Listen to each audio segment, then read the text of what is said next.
আসসালামু আলাইকুম গাইস, ঈদ মুবারক। পায়েস রান্না হচ্ছে ঈদের জন্য। এদিকে হচ্ছে হালিমের জন্য ডাল বসাই দিছি। হ্যাঁ,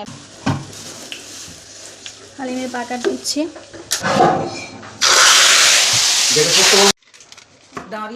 সব মশলা দিইনি কারণ ফ্লেভারটা চলে যায়। শেষে একটু করে মশলা দিলে একটা ফ্লেভার ভালো থাকে, ফ্লেভারফুল হয় খাবারটা, মজা লাগে।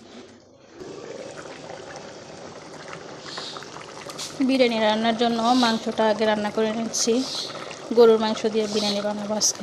হালিমার পায়েস হয়ে গিয়েছে। পোলাওর চালগুলো ধুয়ে আধা ঘন্টা আগে পানি ঝরতে দিয়েছি। এখানে আদা, রসুন, তেজপাতা, জয়ত্রী, দারুচিনি, লং, এলাচি, তারপর হচ্ছে পোলাও পাতা।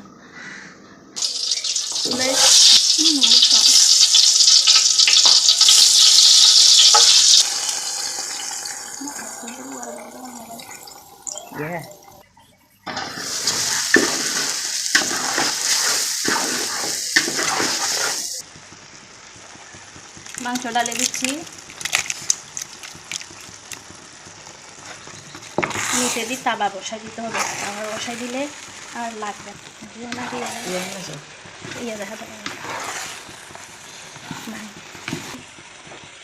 এখন বেরেস্তা দিয়ে দেবো। উপর থেকে ঘি ছিটে দিয়ে দিচ্ছি। ঘি বেরেস্তা দিয়ে দিলাম।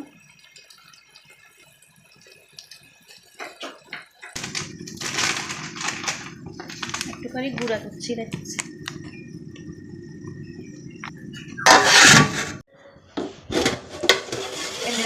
অনেক সুন্দর হয়েছে, মজা হবে খাইতে। মাশাআল্লাহ, অনেক সুন্দর হয়েছে, ফুটে গেছে। জলদি জলদি আমাকে প্লেটে খাবার দাও।